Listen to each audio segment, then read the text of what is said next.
Hello and welcome to another edition of the One Drink Book Club. Today we'll be discussing the novel Unlucky Mel. The book follows Melody Hollings, a creative writing PhD candidate struggling to finish her book, deal with her aging father, maintain her personal life, and get a job after graduation. As the title suggests, she suffers one setback after another in this humorous but anxiety-inducing story.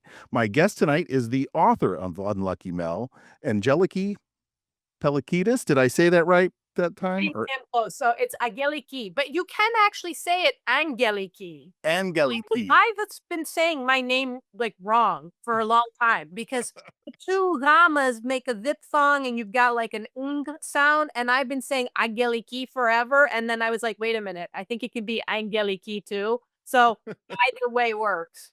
Excellent. Well, congratulations on the book. That's gotta feel pretty amazing to have your baby kind of launch into the world, a first book. How has Absolutely. how has the reception been?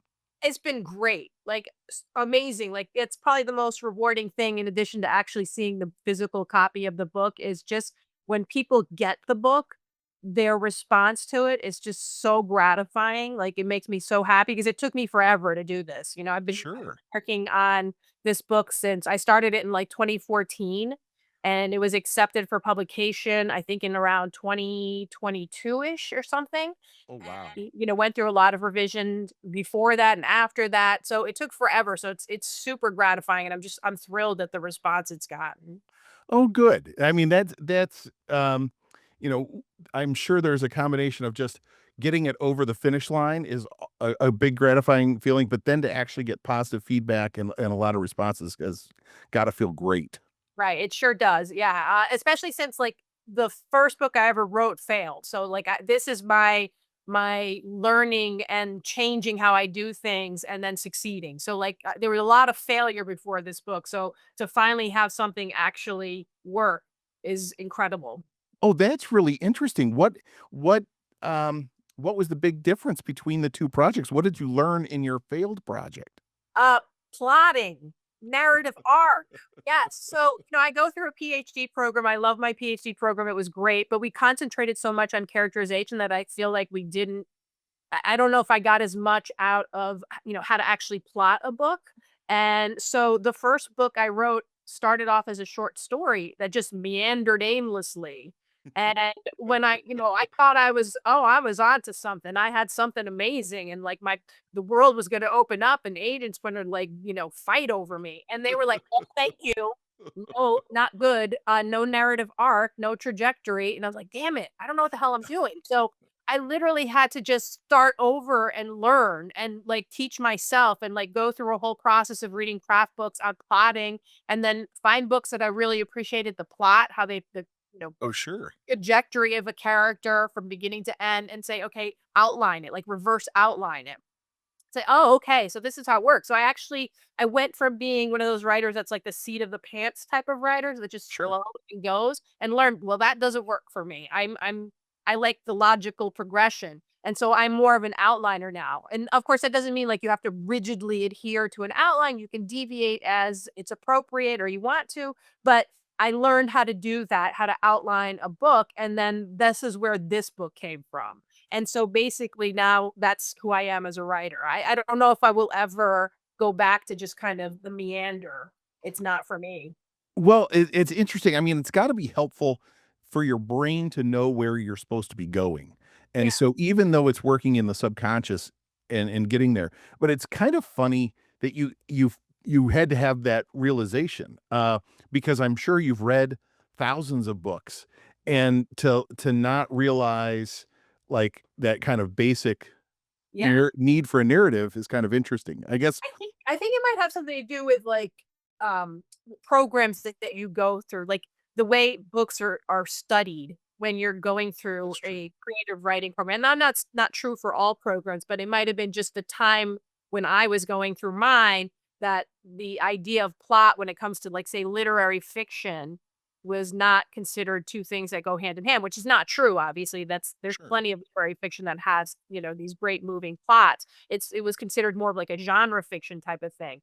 And then also there's the fact is like I don't know if my book falls within actual it's kind of upmarket fiction, I guess it's called, with some literary tendencies, but it's Okay. not commercial. It's not so it really needed to have plot. Like it really needs to have movement. But yeah, you'd think that you would know that after reading so many books, but I for some reason it just didn't strike me as something to think about in terms of the actual process of outlining. Like I Sure. could read a book and say, "Oh, look at how this plot is going," but then to actually say, "Well, this is how my book is going to start.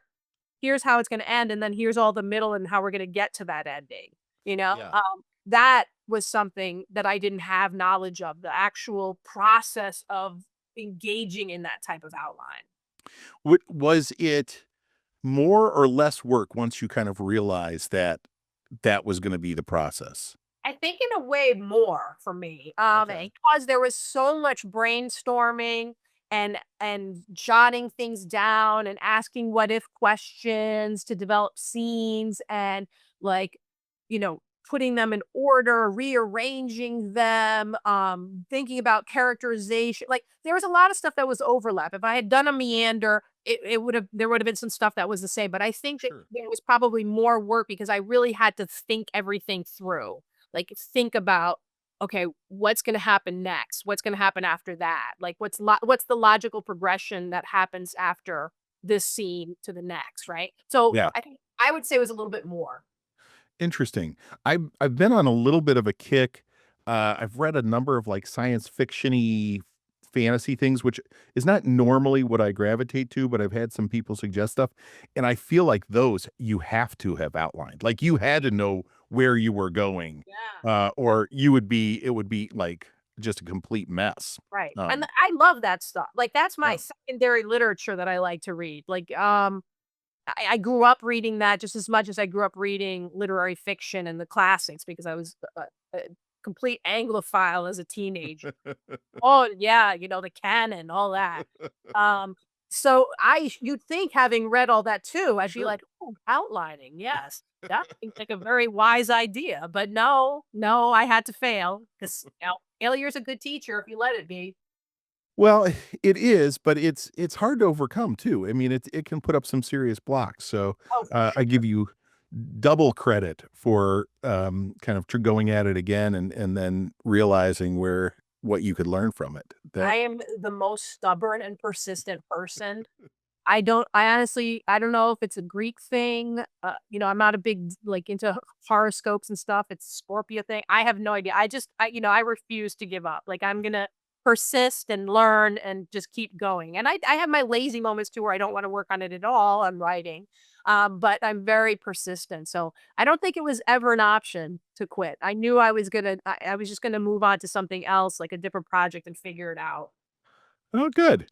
Well, it is the One Drink Book Club, so I kind of teased you and said I had found a cocktail that I Okay. thought was inspired by the book, and I actually found 2, and, at first, I was tempted by a New York sour Ah. because, the book takes place in Upstate New York, and Mel is pretty sour about lots of things in her life, so it seemed to fit, but then I realized I think I've done a New York sour before, and I don't really wanna double up.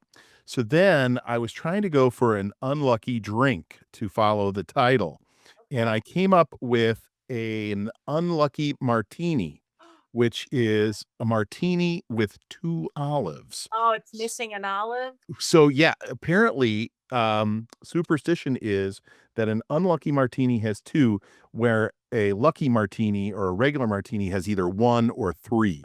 Interesting, interesting. That has to be an odd number. Apparently so, or it is, problematic. So, in honor of Mel and I also, there is the scene, where she is at a professor's party Oh and my she god, yes. overserves herself, and Yes. I completely remember, her pouring a stiff glass of vodka in a wine Yeah, glass, yeah. and so, I thought this would also follow, so I Perfect. made sure it was a vodka martini, not a gin Like it. martini, I so like it. That's awesome. I had one experience of drinking martinis, and it was a difficult one. There were too many coffee chocolate martinis, I think it was actually. Mm. Oh dear God, I still remember the hangover. My God. I always thought I could drink more than I could when I used to drink more when I was much younger. Now I have to admit I don't drink as much. But when I was younger, I seemed to think that I had much more of a tolerance than I did. I was delusional. And Didn't we all? oh my God, the stupidity of it all. What in the world? I think back on like, do you know, when I was like this little twerk 20 something year old, I would drink, kamikazes, not the sour Oh, mash ones, the ones yeah. with Rosie's lime juice that are like rocket fuel. I Yeah. would drink those thinking, yes, that's an appropriate drink for me. Um, yeah, no, not wise at all. It actually took me till I was in my 40s before I realized that if I go to a party, and I have old fashions, end up saying things I regret the next day, but if I stick to Miller Lights, I'm gonna be pretty safe and feel Yes, fine the next day. But yes. it was later in life that I realized that. I should have realized it a lot sooner. I think it took me to like my early 30s. Then I was like, okay, I know I'm a lightweight. I know I can't handle my alcohol very well. And I have to admit, in the summer, I love a Pimm's cup. It's going Ooh, back to yeah. those damn Anglophilic tendencies. Yeah. Cup.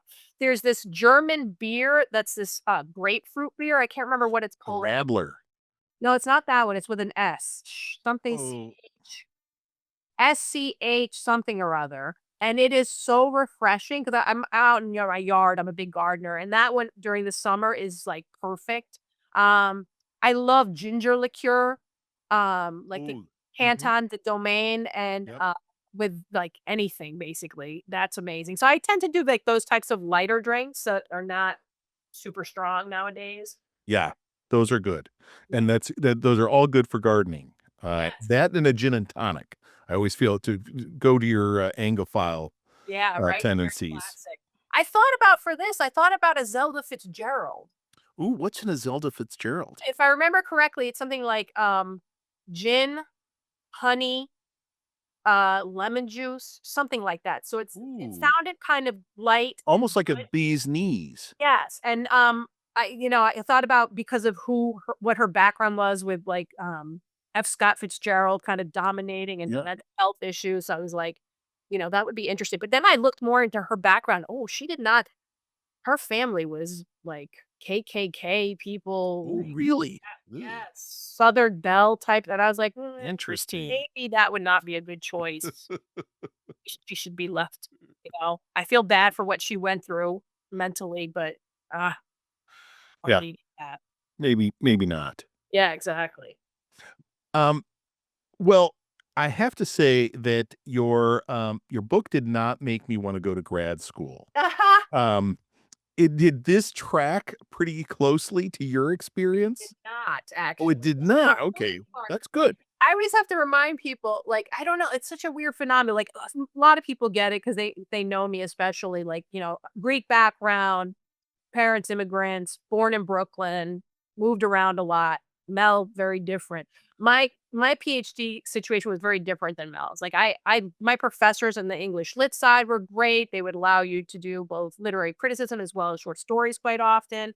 There wasn't a lot of faculty that was creative writing at Binghamton at the time. There was a bit of a shortage. There was like a, crisis in the humanities at that point when I was in grad school, but they were wonderful, supportive, helpful. I did not have the same experience as Mel, but I was in graduate school, so, I mean, I could see how it could go awry. I could Sure. see how there were issues when it comes to labor and gender and, the Vita count was happening around the time so that you can see how frequently women's books were being reviewed compared to men's, how much women's stories and writing was being published compared to men's, and there was a disparity there, so that was on my mind as well. So, yeah, my experience was I have to say I'm lucky. It was very different than Mel's. Well, that's good. Have you gotten feedback from readers who said, "Ah, I really identified with this, like, Yes. this was"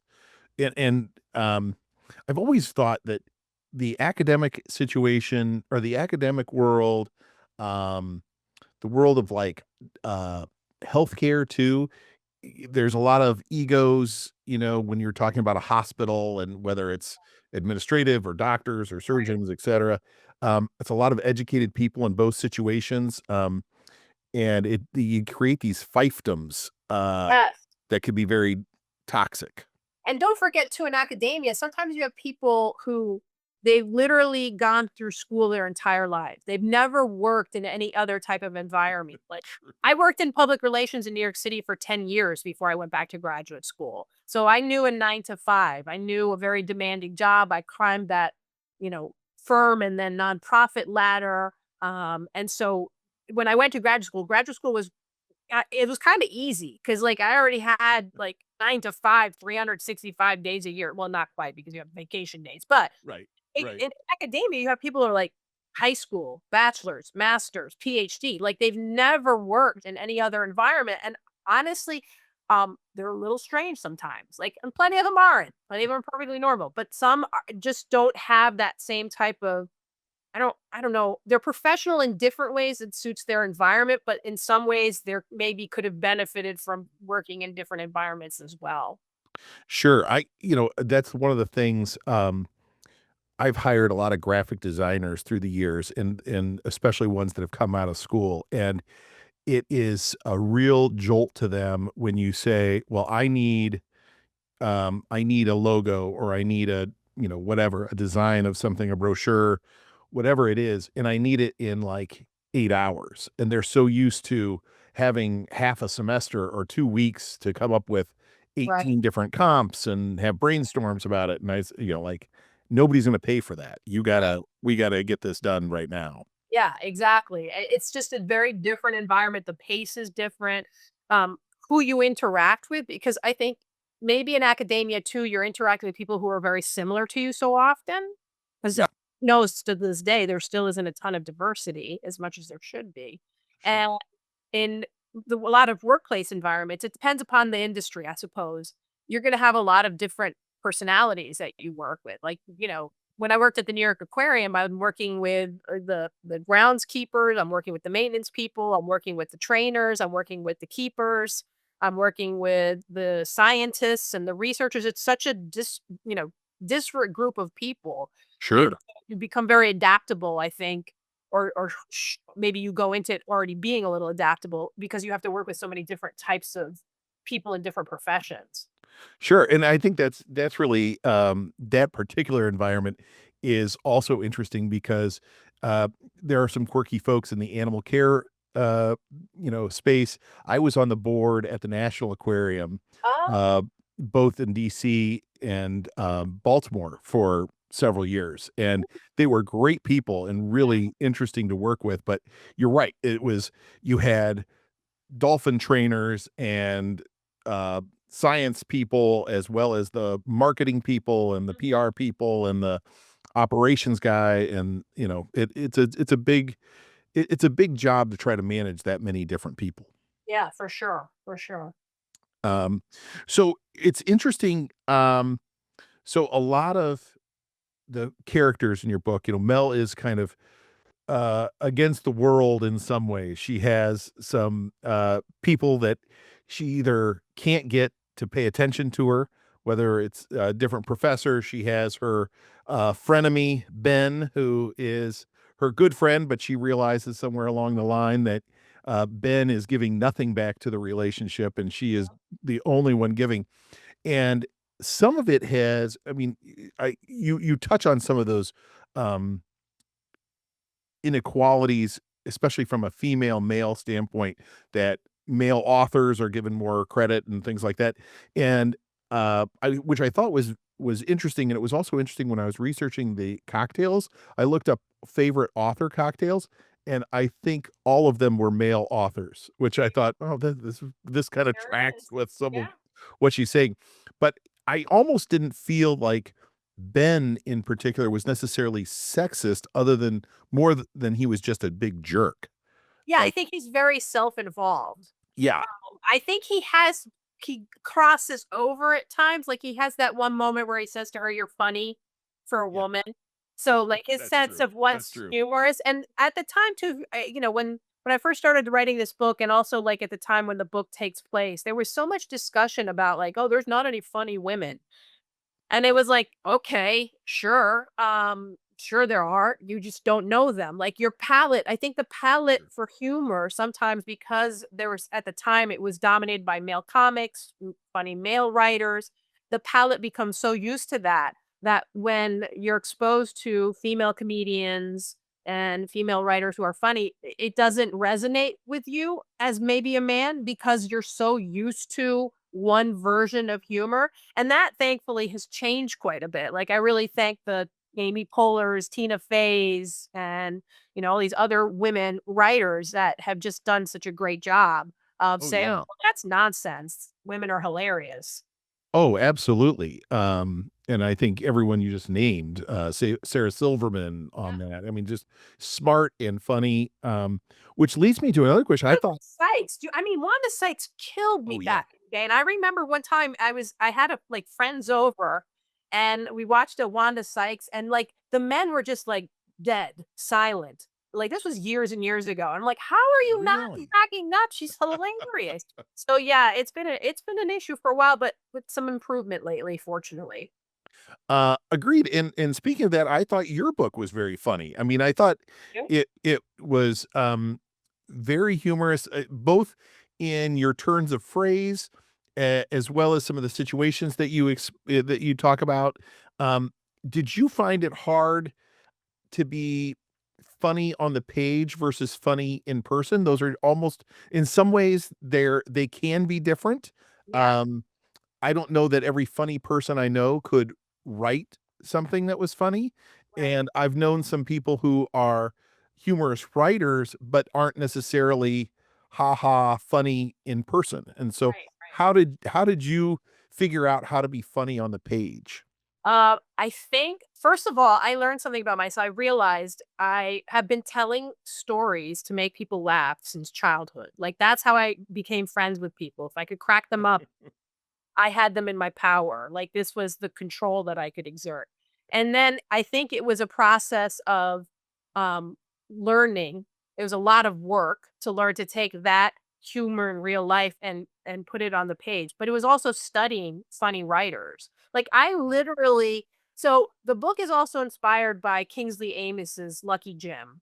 Mm, okay. I when I found that but every now and then, yeah, a lot of people probably experience this as readers, but every now and then, when you encounter a book and you're like, "Oh my god, where have you been all my life? Like, holy crap, how did I not read you? Like, Right, where is right. it?" Like, so many books, right? And years ago, that's what happened. I came across, I don't know who gave it to me, Lucky Jim. And I was like, "Oh my god, I'm dying here." And of course, that kind of fed into my anglophilic tendencies. I'm better now with that. Like grad school made me much more diverse in my reading, but at the time so what I would do is literally write out some of his sentences, write out the comedy moments Oh, by hand. interesting. Yes, like literally paragraphs at a time to get a sense of like how is he doing like the turns of phrase, the changes in the sentences, the inner thoughts, the scenarios that he finds himself in. And that book taught me so much about humor writing and like other writers as well, like George Saunders. When I first came upon George Saunders, when I first started graduate school, I was like, oh my God, are you kidding me? Because George Saunders does something that I absolutely adore. In that with him, it's like, it's a blend of humor and pathos, right? Like there's such deep compassion for even his most absurd characters, but that doesn't stop him from putting them through hell. Sure. And I absolutely adored that, and then, like, Amy Bender was another one back in the day that I really enjoyed, and Lori Moore. Like, I would study these writers. I would write out things that they've written and, like, really pay attention to how their sentences and paragraphs were put together so that I could learn to take the humor that was in my head and put it into words on the page. Yeah, I feel like you have to be so much more precise than you have to be telling a verbal story because you get other cheats. You get to use your hands, you get to use voices or intonation, and it's harder. You've got punctuation, you've got word choice. Um, but I really am impressed with anybody who can be funny in print.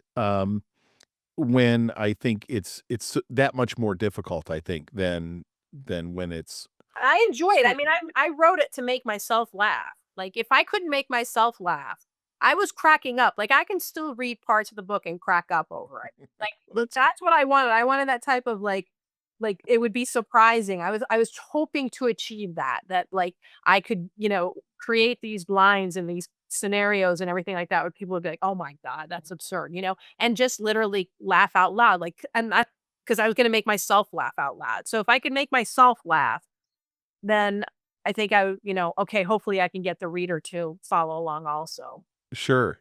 Well, one of the things, Mel, as the main character does, for those listening or watching, um, she often goes into these kind of like imaginary sequences in her head. So she'll be daydreaming or something will happen and she kind of goes to this imaginary place and has a scenario that occurs that's usually very funny. And, um, what I kept picturing in my head was the, um, episodes of Ally McBeal or in Scrubs, where JD had these like he would have somebody would say something and it would spark this thought and they would go into this whole separate place. Yeah. But they're very funny and they're very descriptive, which is fun. Yeah, it's very I mean, if we think back to, like, what is it? The Secret Life of Walter Mitty? I Oh feel yeah, uh, exactly. that was the start of doing that. Maybe there was something before that, but that was kind of the start, and I I feel like it's just a writerly tendency, so it was appropriate for Mel, but, like, my mom used to do that. My mom was not a writer. She's this little Greek lady, very loud little Greek lady, immigrant woman, just big heart, but just, like, could be a little obnoxious at times, and she had the most amazing imagination. The scenarios that she would generate, like, you'd be like, "Where is this coming from?" Because she wasn't a really big reader. So, Right. it's kind of a combination of, like, it's a writerly trait that Mel would have after she's a reader, right? She's been a reader, she's been very alone a lot of her life because of having a single father as her sole parent, Right. Right. and so she retreats into books, and that's developing her imagination, but I also think it's just, it's just sometimes a personality trait that people have that they just come up with these scenarios. Yeah, I think it's yeah, there's a certain type of person that likes doing that, Mm, and has a tendency to do that. yeah. My daughter is a big fan of creating these whole storylines of people. If she sees in a restaurant somebody sitting across the way, she will come up with an entire backstory Oh, I for love that. why they're there and who they were waiting for and what happened that day, and it's fun to listen to. That's Um awesome. so one of the other big parts of Unlucky Mel is Mel's relationship with her father, which you just referenced. And her father is going through the early stages of dementia. He is kind of depressed over the death of Mel's mother. Where did that character come from and why did that feel, how did you add that to Mel's life and her I think because there's a couple of different things happening there. My father-in-law who passed away, there's a like maybe a touch of him to the sort of brusqueness that Colin has, just occasionally, right? Just a little bit there.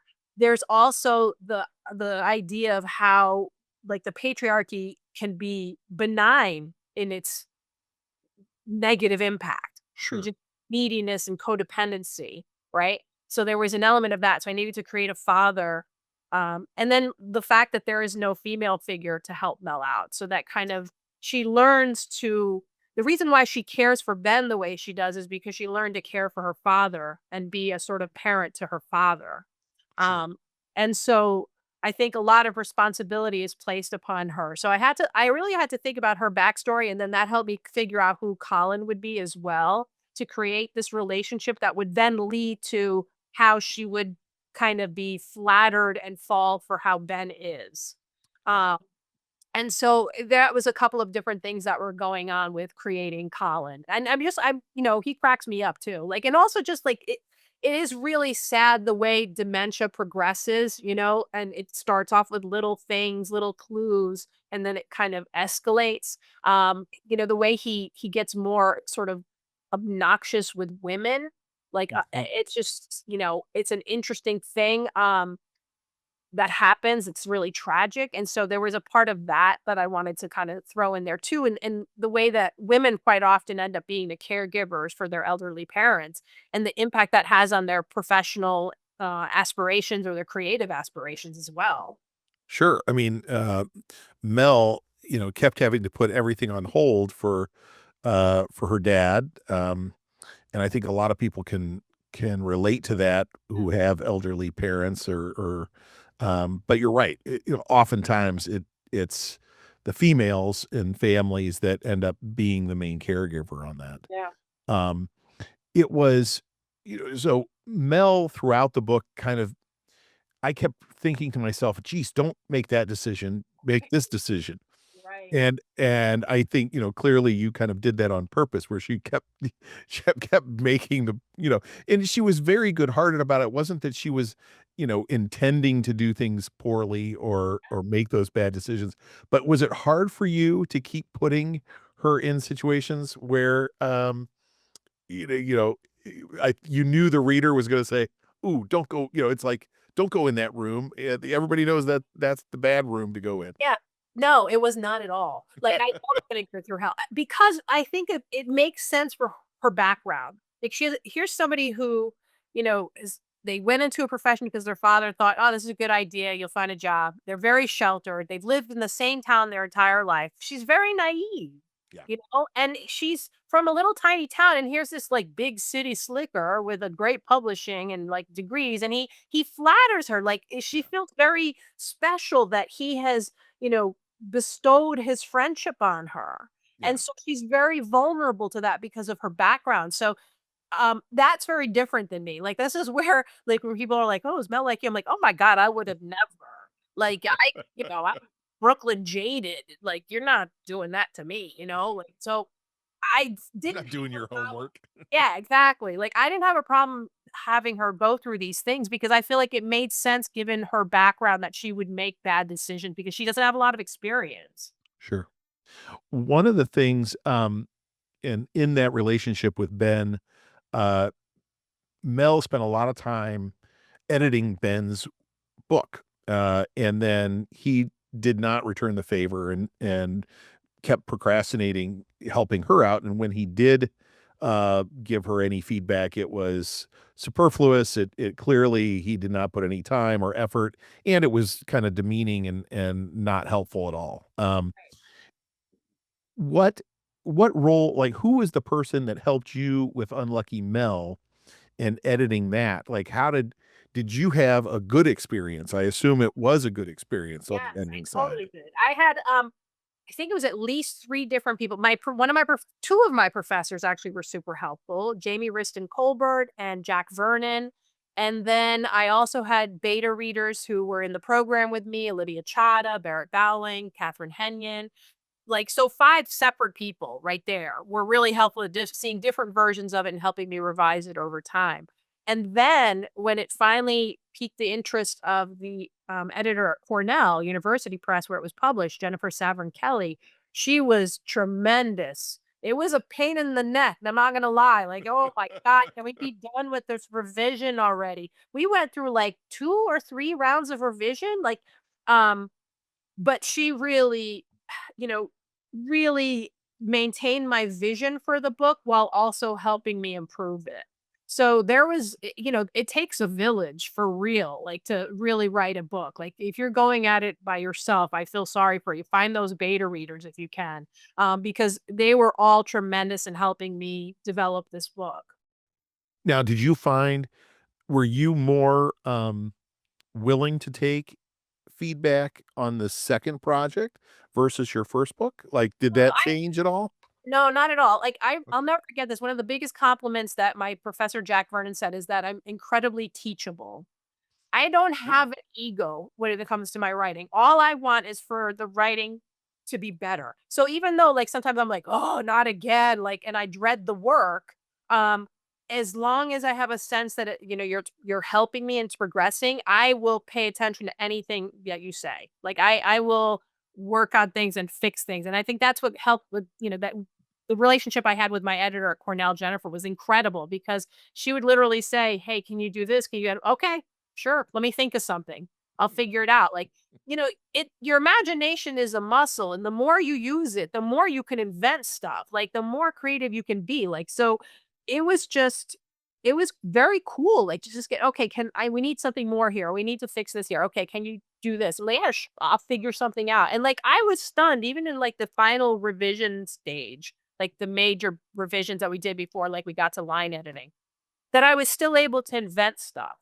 Like I hadn't thought of before. I'd be like, "Oh my god, look at you. That's funny. Yes, put that in. Work." And like it's just you have to work at it. If you work at it, it's amazing what your brain will create. You just have to have faith in it. Um, I I totally agree, and that's one of the things I worry about with, the increase in AI. I Oh, think the laziness that it will, encourage, yeah, where you don't have to spend time thinking of things. I'll just put in a prompt, and it right. will think of an idea, a creative idea for me. Yeah. And, because I totally agree with you. You do have to have faith that the idea will come. Yeah. And Especially if so you work at it. Like I have to say, like, I don't really get writer's block. Cause to me, when I'm kind of like, meh, I don't have go read. Go read. well Go find some prompts. See what happens. Like it doesn't have to be good. Just get something out there. and I think some of writer's block is everybody gets that where you can't think of, some brilliant idea or some creative idea, but it's when you don't have the confidence that it will come, that's when it really is paralyzing. Yeah. I guess that's I'm fortunate in that I've been a reader since child. Like reading was my thing from 7 years old. I loved reading. And so your brain, I mean, it's got to be like on a cellular level is shaped by that. Your imagination, like that's why your daughter can like see people in a restaurant and come up with things, like that imagination is something if you develop it over the course of your life and you continue feeding it and allowing yourself to make those connections and like daydream. Oh my God, daydreaming is so Yeah, important. Um, it you will come up with stuff. It'll right. happen, right? You just Yep. and like you said, you'll have that faith, but you do have to also put the work in of feeding that. Yeah. Exactly. Um, One of the things this is I just a little spoiler alert because I'm gonna talk about the sort of the final stages of the book, where Mel figures out that in her father's house where she has moved back in to kinda help take care of him, as part of that caregiver role, figures out that there's a bunch of paint thinner and old chemicals and sludge, essentially toxic sludge in the basement next to the furnace, and she realizes that they've been literally living in a toxic environment, which is also akin to her PhD program, which was also a toxic environment. Right. And so there's this nice symbolism of getting rid of that toxic environment and kind of breathing some fresh air, and everybody it doesn't erase all the problems, but it makes it a lot easier to tackle those things. Right. Right. I thought that was a really, creative way to get to the end and try to get to some, resolution for Mel and give Mel a little bit of luck there. Yeah. It was interesting. That was one of the Jennifer and I had a back and forth on that, where I was a little stubborn at points because, like, there is something that can happen to your brain when you're breathing in this stuff consistently that can mimic certain things that are similar to dementia. So, in the very early stages of the book, I wanted it to be that it was the causing the problem, and Yeah. Jennifer was like, "No, no, it's not gonna work. No." And I'm like, "Damn it." Well, So, I have to, like, really pull that back, and that was a big revision thing where it was just, like, hints of that, and it was more in line with just the fact that he's a hoarder, so that's where he would keep stuff, more so than, like, that's causing the problem. as a reader who, wanted him to be better and wanted it to, and then have him be able to take care of himself and kinda have a happy ending, I wanted it to be completely the reason. Right, right. That's interesting. But See, Jennifer, you were wrong. yeah, yeah, Fix the book, man. Shoulda left it alone. yeah, yeah. Wouldn't listen. It wouldn't have hurt to have Colin be better at the end. I mean, come on, why not? Yeah, exactly. Um, well, what is next for you? What's on your to-do list? What are you thinking about now?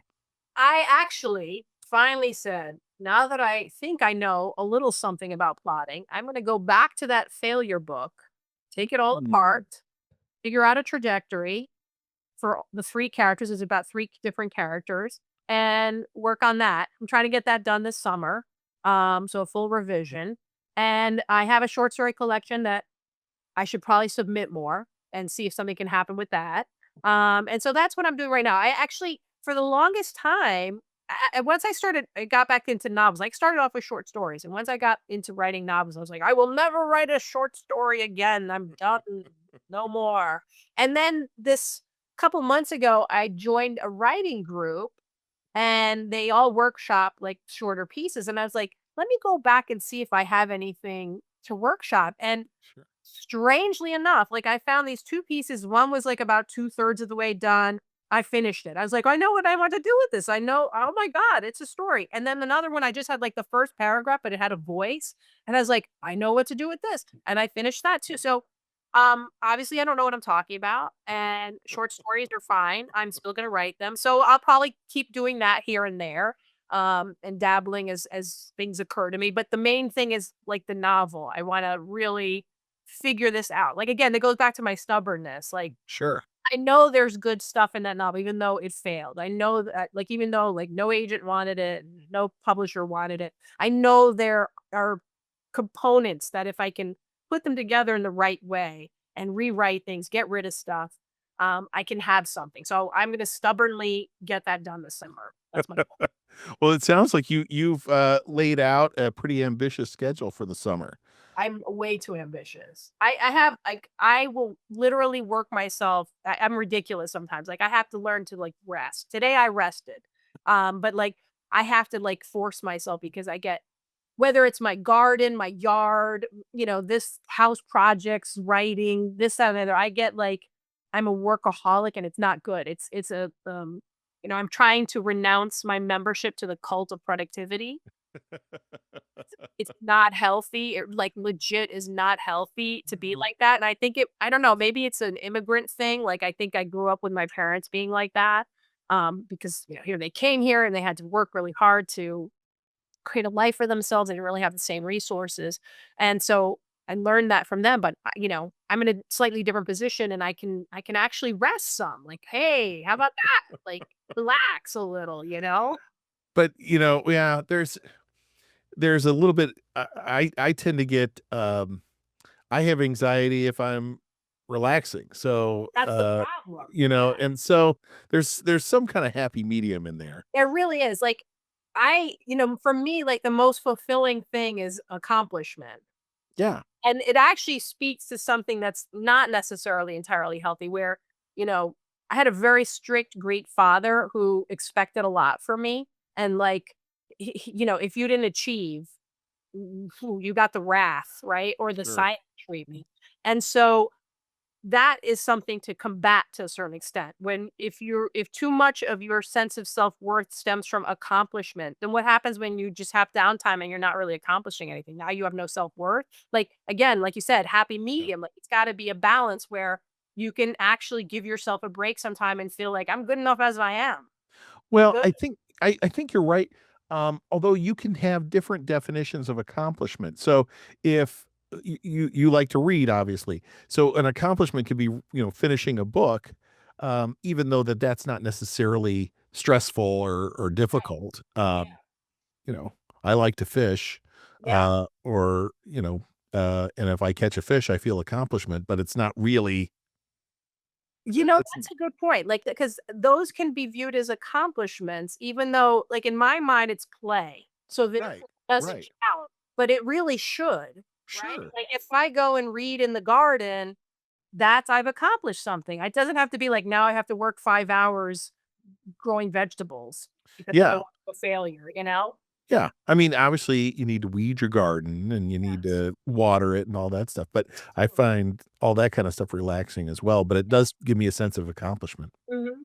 So, Yeah. well, thank you so much for taking the time, especially on your day of rest to, come on and talk about your book, Well, thank you again. for having me. What a great interview. I loved your questions. Well, like I said, this is a hobby, but, something I really enjoy doing as well. So I get a sense of accomplishment, There you even go. though even though it's just fun, kind of fun.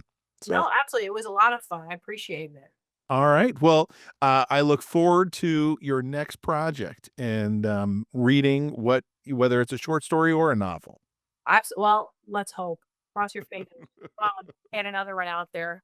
Can't only be a one book person. I gotta have more. See that? There it is. There it goes. There it goes. The ambition. Oh, well, all right. Well, if you're listening to the show, please remember to subscribe. And I always appreciate reviews or feedback. Go to onedrinkbookclub.com. Thank you very much.